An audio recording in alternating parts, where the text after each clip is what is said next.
if you think about what would happen if everybody lived by biblical sexual ethics, everybody. If we all were able to do it, which we only can by the Spirit, but if the way it was intended, there would be no sexual abuse. No children will be violated.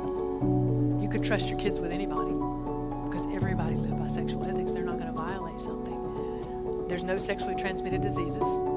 They don't exist if you stay within the covenant of marriage. There's no divorce because that was a covenant. There's no adultery. So you don't have to worry about anything. Everybody's committed to what they're doing. There's no rape, no incest, no pornography addiction. You wouldn't have anything to watch. You wouldn't be doing that if everybody lived by that. No sexual confusion, no gender confusion, because it'll tell you no sex trafficking.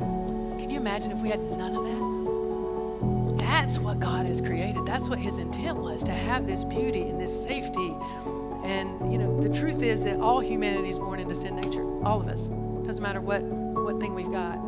The sin nature shows up in all of those forms of brokenness and abortion. Abortion would not be at the number it is if we lived by biblical sexual ethics. Because the primary abortion numbers are because it's sex outside of marriage. The unwanted pregnancy or rape or other things, right? It's not about the marriage, the family that goes and has the abortion. It's because of sexual sin that is rampant, happened. None of that would happen. So all of these things, fornication, addiction, fornication is sexual immorality. Nobody uses that word anymore, I don't think. But having sex outside of marriage, sexual relationships outside of marriage, that's not God's intent. And it's not because he said, I don't want you to have any fun, because it's beautiful. What he's created is so beautiful in the covenant of marriage.